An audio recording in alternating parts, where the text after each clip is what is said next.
There we go.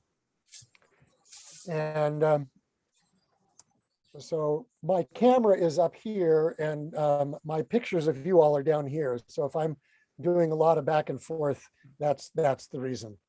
Okay, there we go. So again, glad you all are here. Sometimes we've done introductions and I don't know if everybody knows everybody that's on this call. And so I'd like to just spend 2 or 3 minutes just sort of going around, name who you are, maybe how long you've been a Good Shepherd, and maybe a sentence about what attracted you to this this program, conversation, whatever. And I'm going to ask the Marfias to start, and then they get to choose who's next. Okay. Do you want me to start? Sure. Okay, I'm Sally Marfia, and I think it's been 15 years since we've been in the church. We joined the church, and I came tonight. This is my first night, of course. I came tonight because I read the book, and I loved it. I absolutely loved it. I don't know how we're going to talk about it because almost every sentence she says you want to read again and think about it. It's very thought-provoking for me. So Mike was in it. So I thought, well, we'll both read it and then we can talk to you all and talk to ourselves about it. Talk to each other, not ourselves. Okay. Okay, you. I'm Mike Marfia. And the reason I like these classes is because I think my Episcopal faith should be as such that at the end of the session, you have an itchy back about what your faith's about and why are you an Episcopalian. So otherwise, why do you go to church? Okay, thanks. So you have to choose. So who do you want to go next, Mike? Marilyn. Oh, okay. I'm Marilyn Taylor, and I have been a Good Shepherd almost 3 years. And I just read the description of the class, and I thought, interesting, because I'd like to find other places outside of church to be able to find God and to worship. And so that's why I'm in the class. So, and to meet new people. And so that's always fun too. So, and I will call on Mary Ann.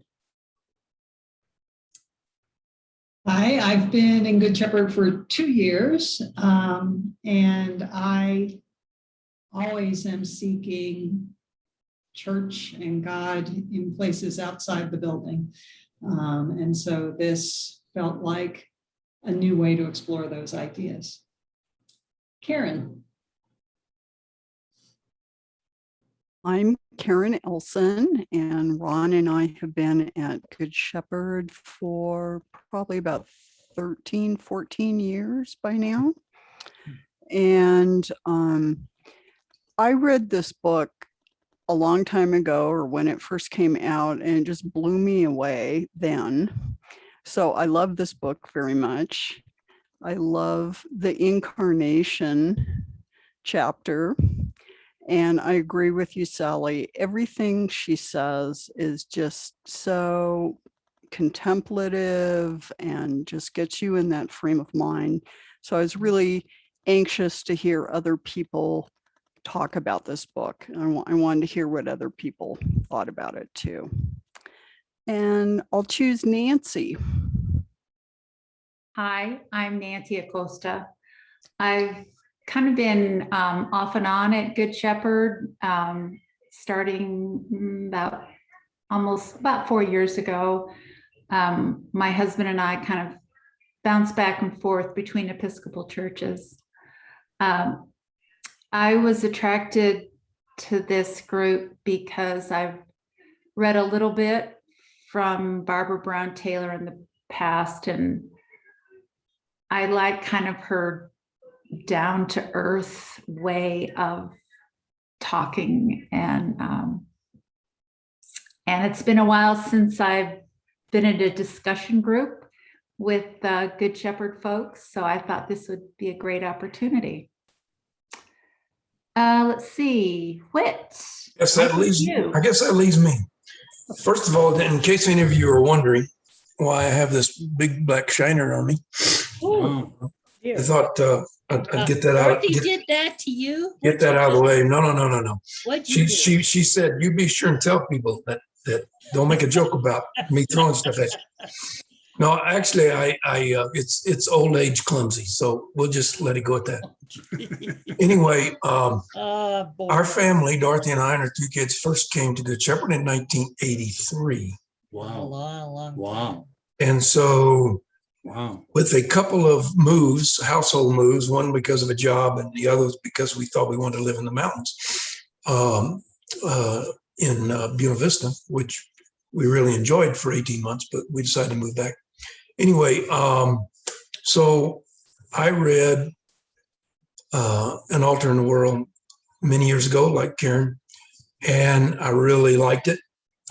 And it was really thought provoking. There's some images in there that I still remember her talking about with meditation and things. But anyway, I think I said last week I lost my copy somewhere, so I had to download it on Nook, which is okay because now I have it again. But anyway, I really enjoy her writing. Like Sally said, she just has a way of putting things that resonated with me. So anyway, and I like nature, so it's very, for me it was very nice to be in this group so we can really talk about this book. Thank you all. Just sort of full disclosure, I had never read any Barbara Brown Taylor before I read this book, and I haven't read it all. I'm going through chapter by chapter. I've heard about her for a long time, and it's just hadn't risen up to the level for me of things that I really wanted and needed to read. And then as we were talking about the whole idea of this sort of larger project of altars in the world, and Whit suggested this book, this title, that's why we're doing this, is because of a larger idea that this became sort of a wonderful jumping off place for the larger piece. And I've been, I don't want to say stunned, but just so wonderfully surprised by her writing and her ability to use words and images and to say things. And we'll get into that a little bit tonight. I think to say things we just normally wouldn't say. And it's so nice to have somebody else do that and to be provocative in that way. So again, thank you all for joining in this discussion. And thank you, Whit, again, I said this a couple weeks ago, for suggesting this, this book. I think we started out with Holy Hikes or something like that. Yeah, we started out with something that was really kind of pedantic, not really, but descriptive, and that's fine. And Whit suggested this, and I wrote Barbara Brown Taylor, and I said, this is what we're going to do. Can we use the title of your book? And she said, this sounds awesome, of course.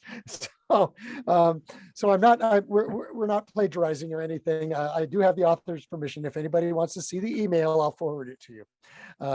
So we'll keep it all straight on that. So, and one thing I forgot to mention is that rock behind me is Castle Rock, for those of you who don't know, but we now live down there. Yeah. Okay, so what I've done last week and then yesterday, and I'll probably keep doing this because I never know where people have jumped in, if they're just sort of putting their toe in the water or if they actually did read the chapter. But it also gives us an opportunity, if we read it on Monday, last Monday, to sort of revisit what happened and sort of reconnect. So there's, I'll spend just a few minutes kind of reviewing each chapter, and we'll break obviously between chapters for discussion. And also, if you want to jump in and say, well, I really saw this in the chapter and I didn't note it, that's fine. So, she starts this chapter with this wonderful image of going to this church, and seeing this stained glass window and with Jesus, and mentions to this sort of matriarch who's on the altar guild. She said, isn't that a wonderful window? And the matriarch says, yes, it is. And she says, did you notice Jesus doesn't have any body hair? And it just freaks this woman out. Yeah, I love that. That somebody either would have noticed that Jesus did or didn't have body hair, or would actually bring it up in conversation. And so she uses that as a really great entry point into can we talk about bodies? People do have body hair, people don't have body hair, people shave body hair, but it's all of this stuff about bodies that we're either proud of. People lose body hair. Yes, we can all talk about that. Some of us can, and then, can we talk about bodies? And then she raises this again, this sort of really provocative thing about, can we pray naked in front of a full-length mirror? And that was kind of, I didn't underline that, but I certainly remembered it because it wasn't one of those things that I wanted to go back to reading. You can't forget it. And she moves from that into this, our confusion about bodies becomes an inability, our inability to separate the physical from the sexual, and our bodies age, they hurt, they do all of these kinds of things that have nothing to do with our sexual selves, but they're all wrapped up in this skin. And she talks about, and this next thing in separation of the body from soul, that's not a Jewish idea, but, is post-Christian Greek philosophy, and then Protestant Reformation and Freud and all of this kind of stuff, of which we're heirs.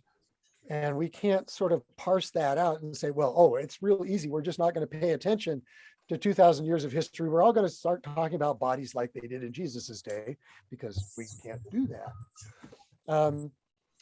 She then points out, and we can talk about this, I think all of us are of an age where we can agree that our bodies are prophets. Our bodies tell us things that we may not want to know. And that's, I really appreciated that for a lot of different reasons. Segues into this conversation. Then if God created me, including my body, can God love all of me, including my body? And then there's a little bit of a different kind of prophetic statement about what does that mean for God loving other bodies? And that we all wear skin. I think that, really, really, again, as I mentioned before, really provocative set of ideas. And she then says, this whole thing about these other bodies is that Jesus worked with people whose flesh was discounted by the world in which they lived, whether it was, they were leprous, or they couldn't see, or they were crippled, all of these things that had to do with bodies. Jesus was really focused on, and I had never thought about this before, Jesus was really focused on their bodies. That again, that was pretty powerful. And then she goes on to talk about this daily practice of incarnation. That Jesus, I love this, and I said this yesterday morning, that I hadn't really thought about this before I preached my sermon. I didn't put these two things together, but Jesus gave his followers things to do instead of conceptual truths. And, if you heard my sermon yesterday, that was kind of what I was talking about that James was doing. James was talking about what do Christians do rather than what do they think. And Jesus didn't talk a lot about what do you think.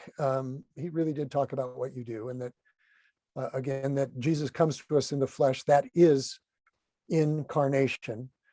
Carne, Latin for flesh. And there's this fabulous story about herself washing clothes and hanging them on the line, and how earthy that is, and making sure that they're all lined up in the right order. You get the t-shirts and then the undershirts and then the socks in all their order.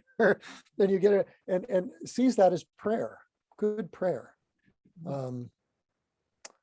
What is it that we do bodily that is good prayer? Really, really good question.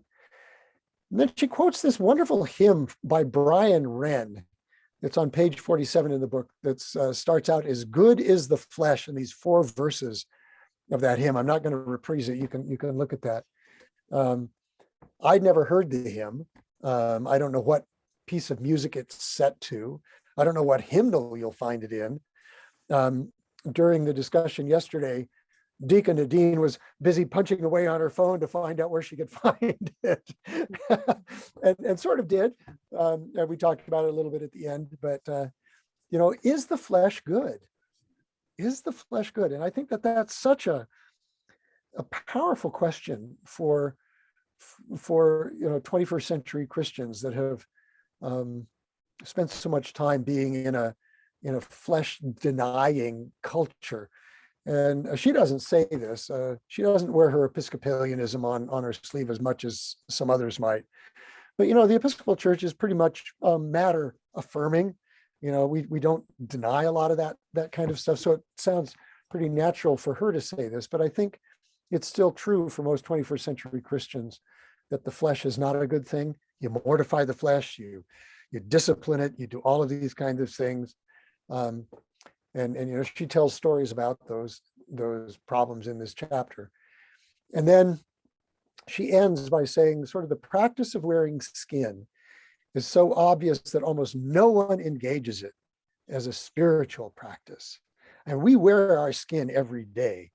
We brush our teeth, we wash our face, we shave, we comb our hair, we clothe it, we do all of this stuff with our skin, but do we see that as a spiritual practice? And she challenges us to say, here's a place to begin. Tears, aches, moans, goose flesh, and heat. So that was what I saw kind of as an overview of the chapter. I'm happy to hear what other people, if there was something in that I missed, or if you just want to react. And we can do this for a few minutes, and then if we need to, I can go to the questions that I threw out on in the e-news last week, or not. Those were just there in case we really come up against a brick wall in conversation. But what were other people's sense of this chapter? One of the things that came to mind right away was in discovering my faith with all that happens historically and elsewhere and how it came in. When you start putting Christ in a perspective, one of those was, what was he like at that time? And if you look at the archaeological times of Christ, the average height for a male was about 5'4". And for a female, it was 4'10". And they think Christ was about 5'1". And he came from a Bedouin tribe, and they were in the desert 6 months of the year. So his skin was ebon, probably much more darker than we've shown a couple of times on the film. One time you showed one of what Christ might look like, and I said, it's not dark enough. He's blacker. Well, what happened to my 5'8", green-eyed, light brown hair, perfectly tanned, smiling Christ? And you have to reflect on that and go, is my faith about what he looks like or what he has to say? So I think when she talks about that, she's reminding you the very essence of what we are and what our faith is within us. It's not the container, it's the soul. And I think we get caught up. And when you talked about how women are so harsh on themselves, it's crazy today with lipstick and perfume. And why do they wear heels? Why do they do that when they know they're going to get those bunions and ruin their feet? And yet we have to insist upon they have to be this way. It has nothing to do with what they're about. If you wore tennis shoes that were comfortable, great. I remember when my son got married, his wife had the full-length gown, but she had comfortable walking shoes on. That was a smart bride. She didn't want to go through pain of walking down the aisle. So she was more into that, what's functional and what's normal. And so that meant a lot to me when she talks about this. The container is just there. Look for the soul and find out the true beauty of the person. Other thoughts, reflections, reactions? I thought it was interesting when she was talking about that picture of Jesus, and when she ended up talking about the lack of body hair. Before that, she was talking about how his skin was this rosy pink, and it made me think of what Mike was talking about, that probably didn't actually represent the color of his skin. But her whole, I think that one of the things that stuck with me was her whole usage of the word skin. It just came through over and over again. And in ways that we don't, she used that word in ways that we don't normally think of that word being used. I think that's one of her gifts as a writer, is using common words, but in ways that we don't often think of them. And that's kind of what struck me about her use of skin. So it made me think about that more deeply. Mhm.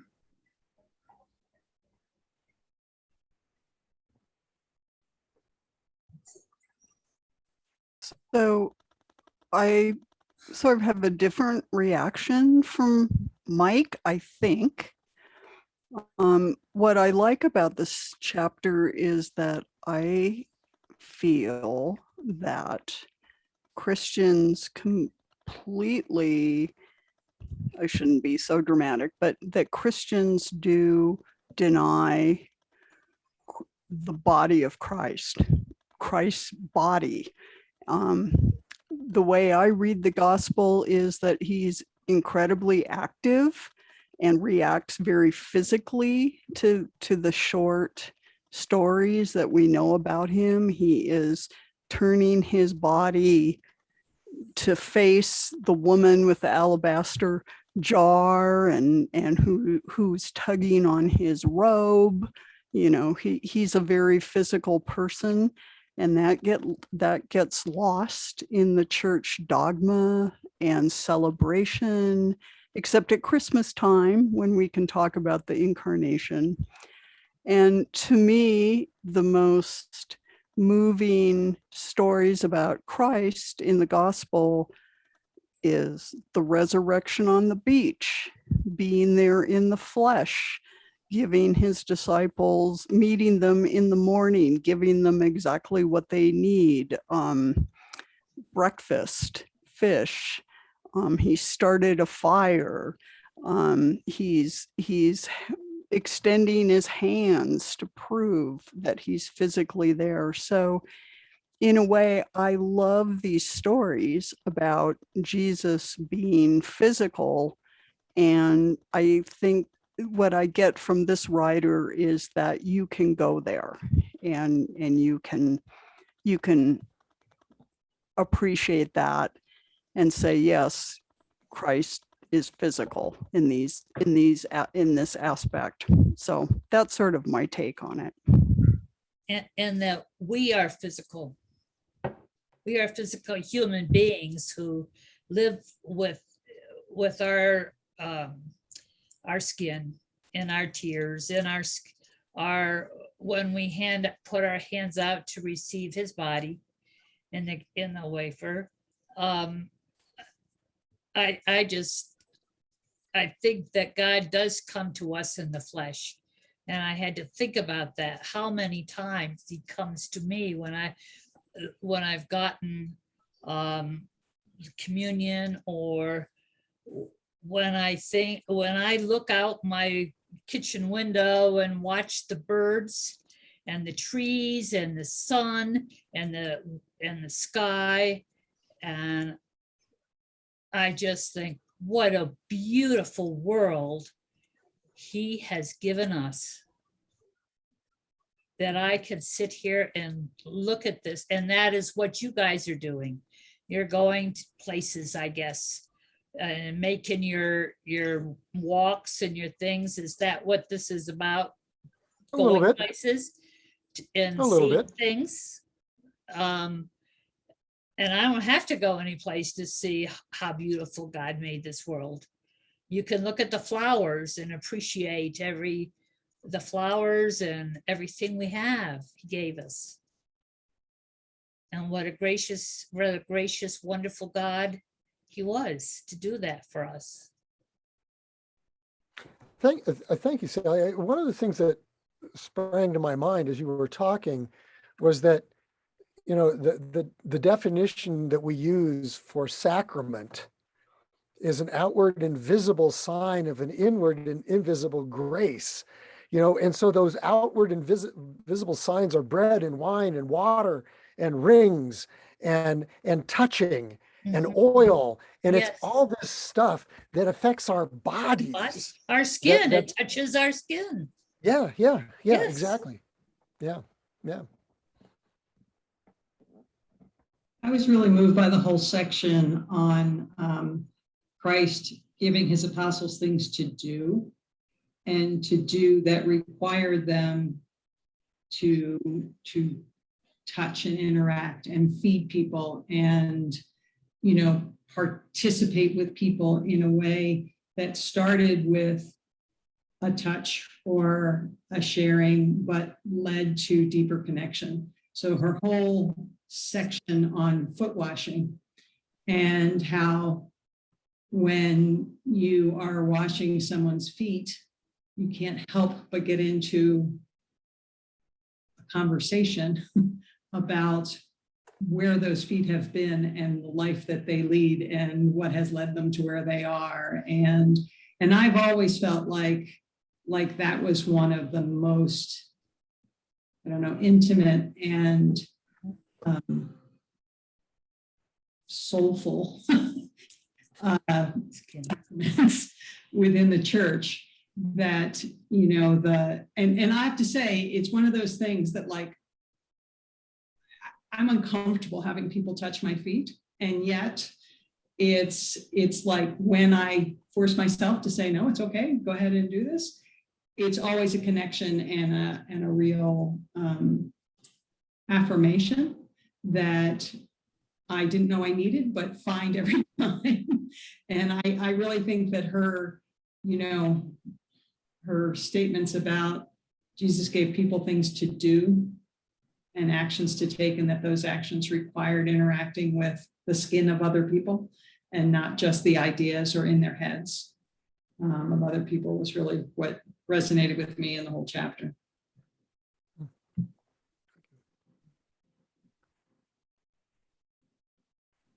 Any other thoughts? Whit, Nancy, Marilyn? No, those are all very good comments. Yeah. I'm at a loss to come up with anything different. I'm just going to cycle to the next slide, which has those discussion questions. We can respond to those or not before we move on to the next chapter. But I told the story yesterday. There's a church in up in the mountains of North Carolina, Western North Carolina. I think it's in the town of Valley Crucis, a little burg, and it's a teeny little church. But it has, I can't remember, it's not a stained glass window, so it must be a painting or something like that. And it has a Mary pregnant, visibly pregnant. And it freaks a lot of people out to see Mary pregnant. And I remember when women were allowed to be priests in the Episcopal Church, the first time that some people saw their priest pregnant just was really, really, really freaked them out. You know, and but you know, where do babies come from and all these kind, you know, and it's women that do this, you know, and so to deny that piece of fleshliness, or to be confronted with that piece of fleshliness, whether it's Mary, the mother of Jesus, or it's, you know, Mary, the priest at the church, you know, I think it's less problematic now, but certainly 30 or 40 years ago, when it was absolutely new for most people, like I say, it freaked a lot of people out. And Susan and I went to see that church in Valley Cruces, and I mean it was wonderful to go in and see it. It was just kind of like, wow, this is so cool, you know. But again, for a lot of people, it was really problematic. Is there anything in those two prompts that anybody wants to respond to, or shall we move on to the next chapter?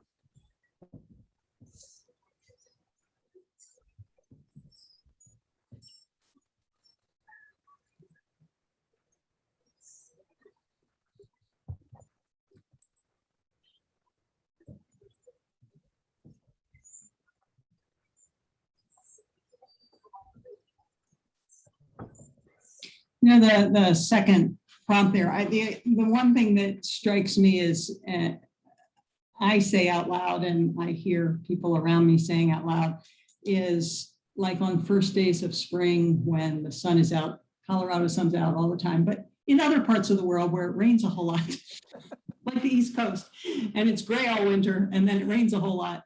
Those first rays of sunshine warming your face, warming your toes, the first feelings of bare feet in the sand and at the beach, and just feeling like people do in those situations tend to be much more articulate about how graced they feel from being able to experience that, to feel that, whether it's the cat curling up in the sun, you rubbing your toes against it or whatever.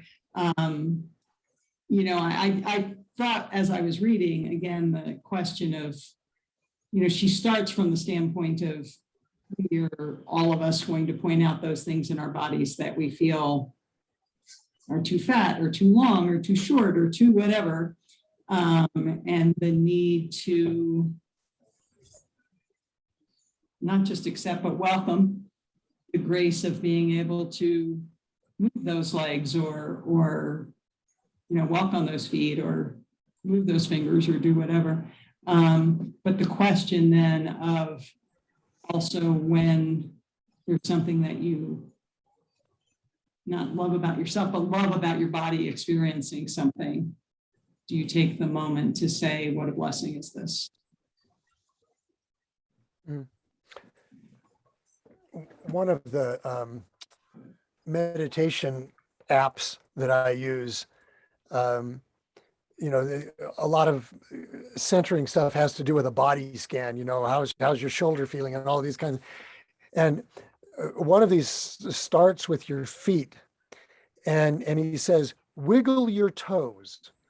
How often we forget that they're there. It's just kind of, yeah, you're right. I forget that. You can't walk without the toes. You can't walk very well without those toes. But we forget that they're there, and how much our physicality is central to who we are, but we want to discount it for something that's kind of focused up here so much. And I thought that this chapter was really good about sort of reminding us of that. So. Anyway, other thoughts about this, or shall we move on? It's about 20 to 8. Yeah, let's move on. Let's do the second. one. Okay. Anybody want to hang here for a little longer, or shall we? Let's All go. right. So the next chapter is the practice of walking on the earth. So we go from our physicality to the physicality of where we live, very specifically. She starts with the story of being at, and some of you have been there. She doesn't mention the name, but you can read between the lines and know that it's Canoga, this fabulous camp and conference center in Western North Carolina. And she talks about walking through a forest in the evening, and how her senses were heightened when they weren't so sure of where they were going. They kind of knew, but weren't sure what they were going to encounter. And then forgive some of the typos and the rest of it. She says, the walking is one of the most easily available spiritual practices of all, although it may be amiable too, but it was supposed to be available. All it takes is the decision to walk with some awareness. And that's something most of us don't do very well. And she goes on to say that to detach the walking from the destination is one of the best ways to recognize the altars you pass by, you pass right by all the time. Yeah, apologize for the typo. But we're often just so focused on where we're going that we miss everything that's on the way, just because we're just so set. And then labyrinths, which a great walking practice. And I loved her distinguishing that between it being a set path. Everybody has to walk the same way, but not everybody has the same experience. Because we bring to that walk everything that is part of us that's not part of everybody else. And so we're going to get there in a different way. And then spiritual practices promise to teach those who engage them about being human. And I'd never thought about spiritual practices teaching us about being human. I thought it was about being spiritual. And about being human with other people, about being human in creation, and about being human before God. And I think that this really ties back to one of the things that she said in an earlier chapter about reverence, is that reverence is that attitude or whatever that says that I'm not God. And so being human before God, it seemed to me to be a sort of a parallel to that. And then she went into this discussion of walking meditation. And I was just wondering if we can come back to this, if anybody had watched any of those videos or had practiced walking meditation in the past. And again, we can come back to that in a few minutes. And then, touching the truth with our minds alone is not enough. We are made to touch it with our bodies. Really picking up on some of the themes from the last chapter, that there is this physicality, and that the resurrection of the dead is the radical insistence that matter matters to God.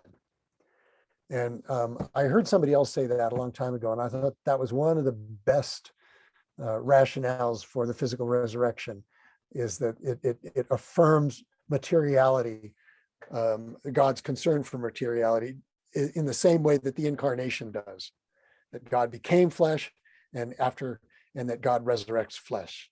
And that was, pretty profound. It doesn't have anything to do, not much to do with whether Jesus was walking around afterwards. Is that, it's a slightly different way of looking at what that doctor might say. And then she goes into this little bit on pilgrimage, about the spiritual practice of walking having a long history, whether it's the Hajj or other kinds of pilgrimages in other religions. So then she ends by sort of suggesting new spiritual practices.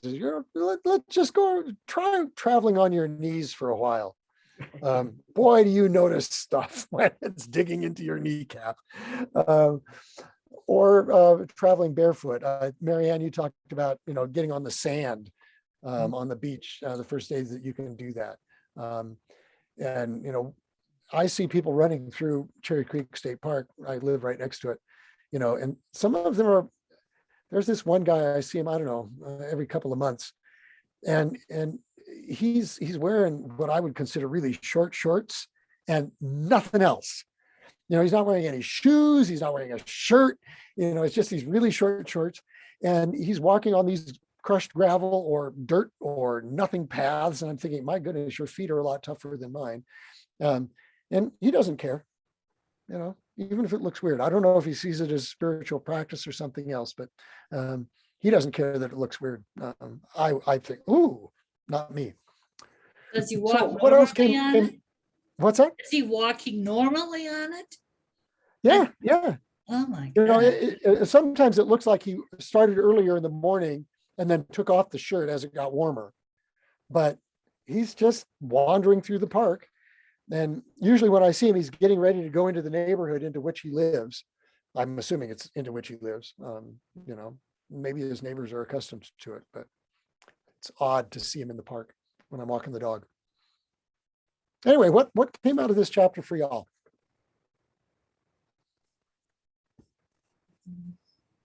Again, it just sort of brought up a memory. So when I first moved to this place in Reston, there were community walkways everywhere. And the kids went to a school that was just up a walking path from the house. And so when it was back to school night, we walked over to back to school night, and it was still daylight because it was September or whatever. And we went to back to school night. We came back out and we were walking home again through the woods, through this pathway, and it was pitch black. I mean, there was not a light to be found, seen anywhere. It was just as black could be. And the walkway we were walking on was like a asphalt, you know, like a bike path. But we ended up, we took our shoes off because it was the only way that we could safely stay on the path, because we literally could not see the trees next to us, the edge of the path, the whatever. And so as we walked along, you could feel still the heat from the asphalt a little bit, but we just, you know, sort of what she was saying, you're like going along and edging along and sort of feeling with your feet, am I now at the edge? And gradually you get, I'm sure, more accustomed to the darkness, but also a sense of what was around you. And I hadn't thought about that in years. And just her whole description of that brought back that very in the moment, because we were afraid we were going to, you know, walk right into a tree as we walked along. And it was a bit of a hill and it had a turn and we couldn't see. I mean, we knew it because we had walked up it, but we couldn't see where that turn was going to come, et cetera. So we took our shoes off and relied on our feet to tell us where to go. So. It reminded me of a thing that I do when, like, I go to the dentist and I don't want to be there, you know, and I try to make my mind go somewhere else where it's comfortable and where I'm at peace and probably spiritual. I don't know. I think it probably is for me spiritual, but it's peaceful. And it's something I have done for a long, long time when I learned about how to do it. And I go to a place and it's on the beach in Florida, and it's at night and it's dark. And I'm walking along as the waves come in and my bare feet in the sand. And I feel the heat of the sand and I feel the coolness of the water coming over my feet. And I look out and there's just sparkling on every wave. It's, I forgot what they call it, but it just is sparkles, lighting. And it's dark out, of course, at night. And I can walk along that beach until the dentist is through with me, and then I'm okay. Or if I'm in pain, I do that to leave myself.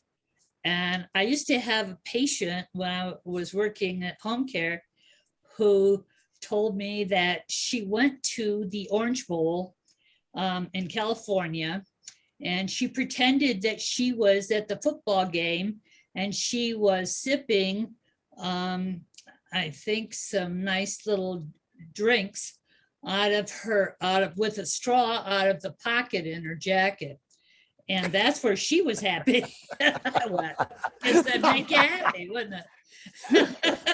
I thought that was great. And I said, oh, I gotta find a place to go. So I did. But I think that's one of the ways we help ourselves when we're in pain. We can do that, you know, or we're uncomfortable someplace. Well, and I think neurologically, it's interesting because the research suggests that your brain working through that as a memory or as a thought or observing somebody else doing it, it activates the same parts of the brain as it does when you are actually doing it. Yeah. The behavior. So it's not quite the, you know, we were talking earlier about not being so much in your head, but being more in your body. It's just a different way of being in your body at Yep. when you need to be, right? And stay away from all the thinking you might be doing. Yep, all things you don't want to think about. Yep. Other thoughts, reactions?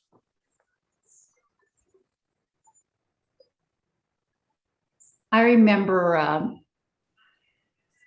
being fascinated when she talked about prostration, when she wrote about prostration. And she kind of went from feet to knees, you know, to prostration. And I think a lot of times being in the tradition we are, where we don't see that a lot, it strikes us as strange, or at least maybe that's my reaction sometimes when I see somebody prostrate themselves, is like, what kind of weird religious person are they? But that's one thing that I think the way she describes that helps me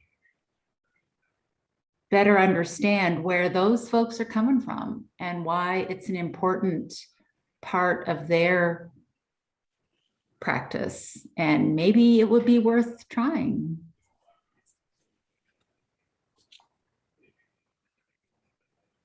Yeah, of course, the word Islam means submission.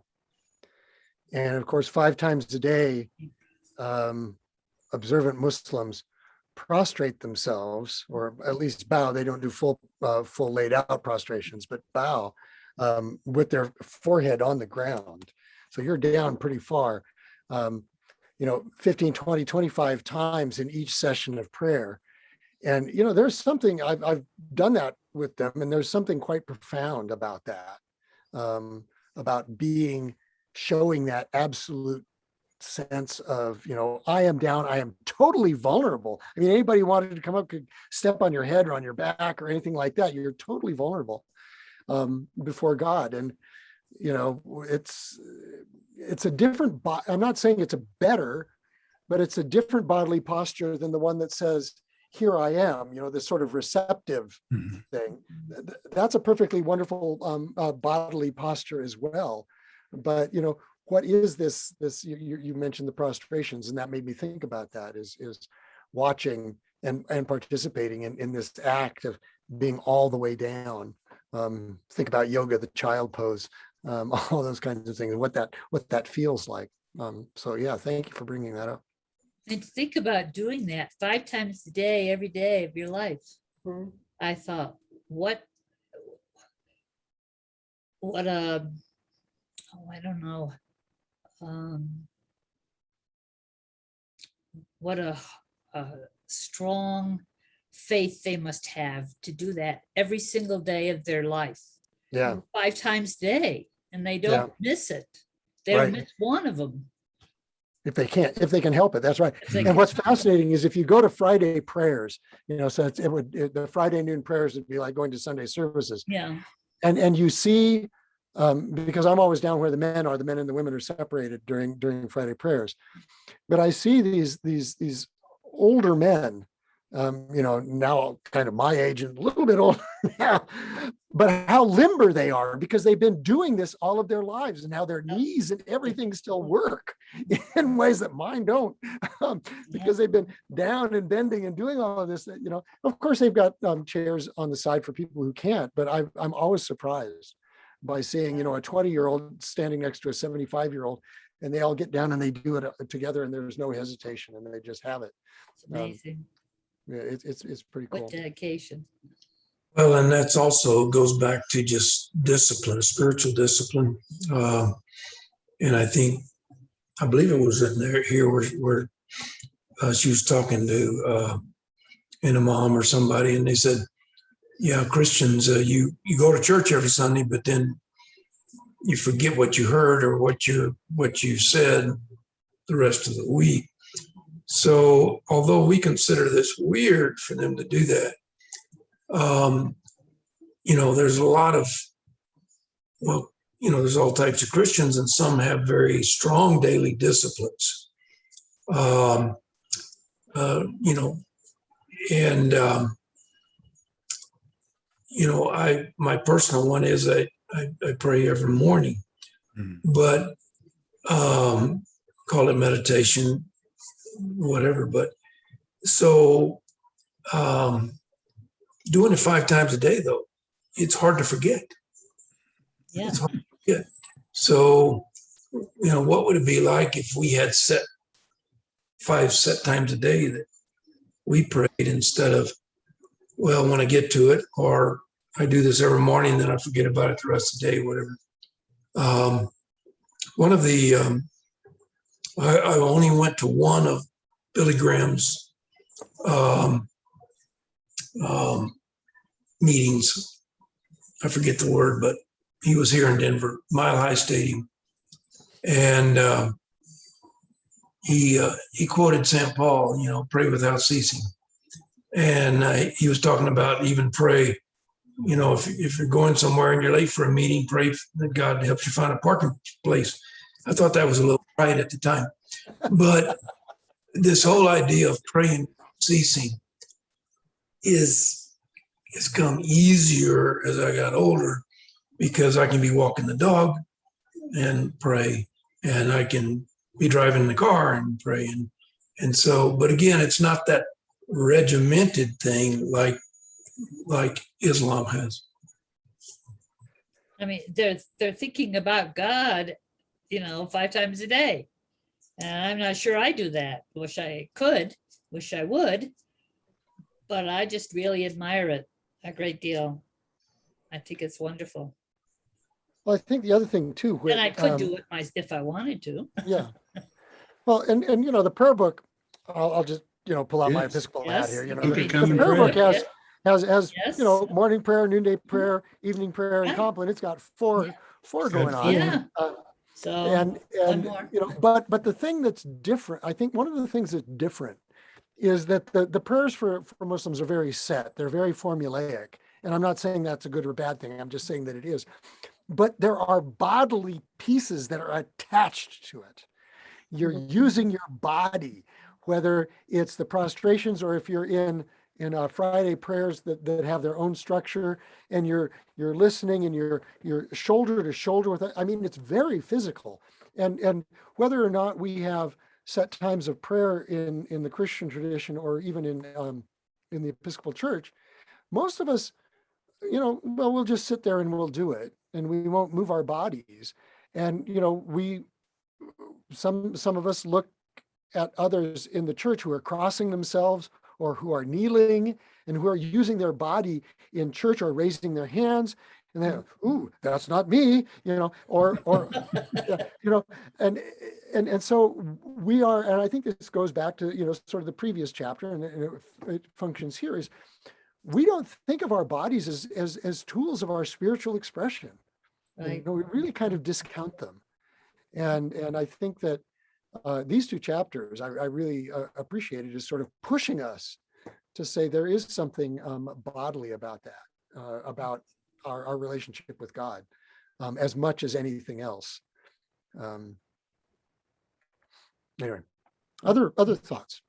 Well, I thought the section about the fact that Jesus moved slowly from one place to another, that he walked a lot, that he, you know, may have taken a boat from here to there, but then walked, and, you know, once was on a donkey, right? But he wasn't riding on a charger throughout.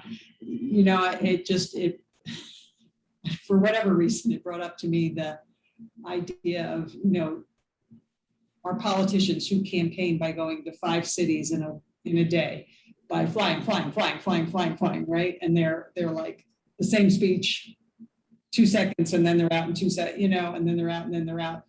And that it would have been, it would be interesting to think about how that would play out in the modern world. But in the world he was in, that moving slowly both gave him an opportunity to, you know, I think she says at one point, you know, so maybe he didn't connect with as many people as he would have otherwise if he had been going faster. But the depth of the connection allowed those he connected with to connect to other people, to connect to other people, to connect to other people. And I don't know, it was just a piece of it that as I was reading it, I was like, I never thought about that part of it, how slowly he moved through his world. Well, of course, that was the primary mode of transportation, Right. Absolutely. other than the soldiers and the political elites and so forth. So that's part of it. But I'm old enough to remember when I first started driving, I didn't have an air-conditioned car in San Antonio, Texas, and it was hot most of the time. So you rode around with the windows down. You pull up to an intersection, you might say hi to the person next to you in the car, or chat or say nice car, or make small talk. And now we just get in, we push a button, the windows go up, and that's it. So we don't notice the things that Jesus noticed when he was walking, obviously, birds and flowers and things that are in nature. But we've even isolated ourselves more and more. Yeah. Well, with So- Mike's driving, I look out the window and I observe all that because I can't watch the road while he's driving. I'm sorry, dear. I'm mindful of time, and I'm wondering, Karen, you've been pretty quiet. Marilyn's characteristically quiet, but I want to sort of make sure that she has an opportunity to jump in if she wants. And Nancy, if you want to have any thoughts on this chapter that you haven't already expressed before we sort of close this down. I have my own place that I feel very spiritual and in touch with God. I go to Michigan every summer. It's property that's been in my family for 100 years.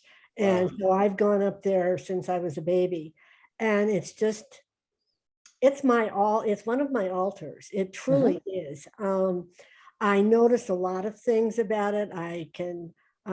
People say, well, what do you do all day? And I'll say, well, I stare at the water and it's different all the time. And it gives me a good time to think and process things. And when they were talking about barefoot, I don't go barefoot around here.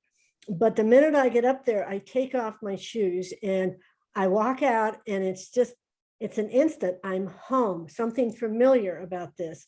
This is where I belong. This is my core. I can walk on the acorns and the pine cones and not even flinch, whereas here I can't do anything like that. But it's just a very godlike place for me. It's very hard for me to describe. And yet when I've had people come up and visit, they will say, I understand. It just truly is an amazing place. And I'm very blessed to have it in my life. Yeah. And I love it. And I have found a church up there that I like very much. So when I'm not here, I go up there. But it's just the feeling of the whole place. It just is a place. Cool.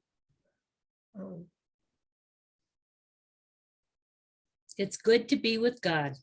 It is. And it's just, I just feel so close to him there. Whereas here, I just get involved in the hustle and bustle and whatever, but I don't have that up there. And that's nice. Yep.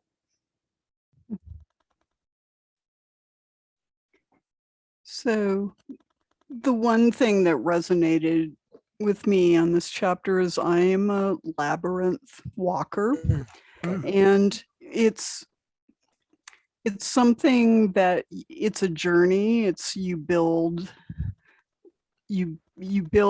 your way through the labyrinth, and for me it was losing control. That's why I started it, because that's the object. You lose control and you follow the path.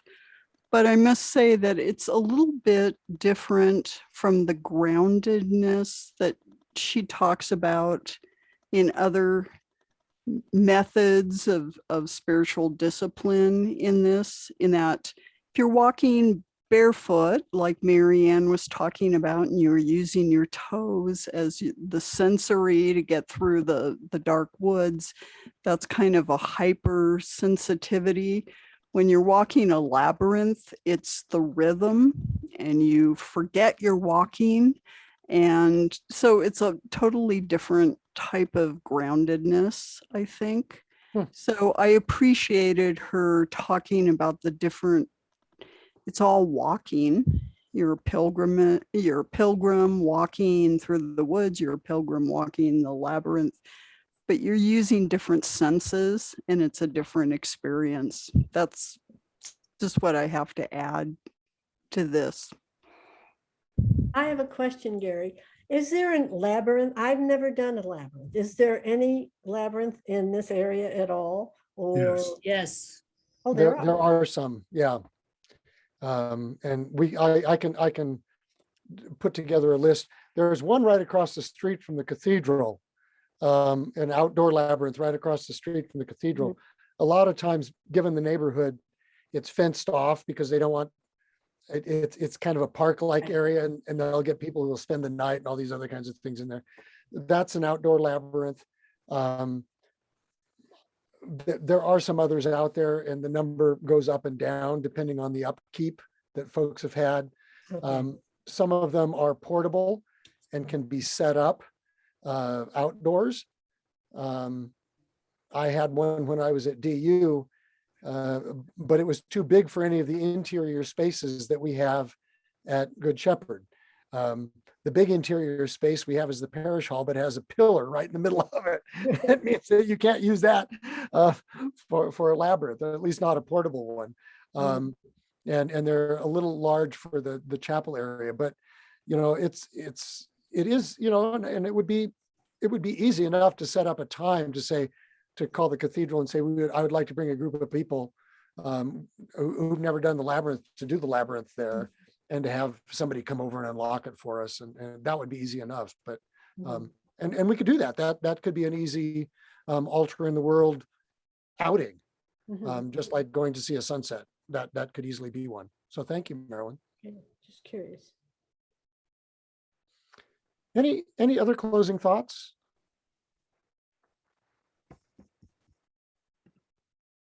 No?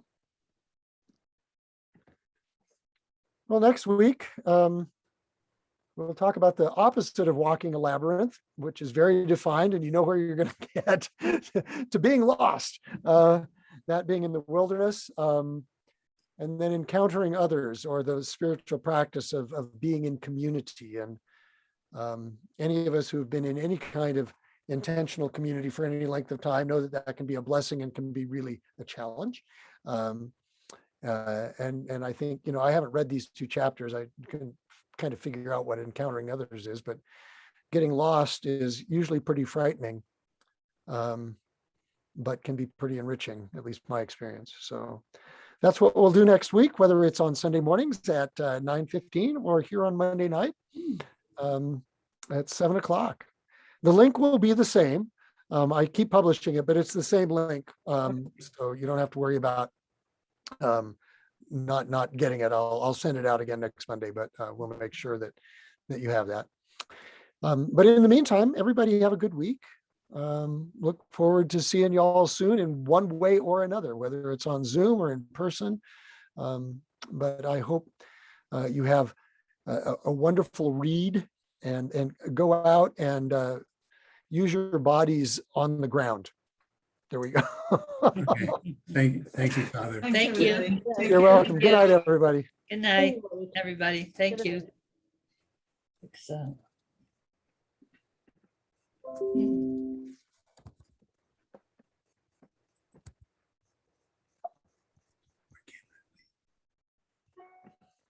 Go just leave down there.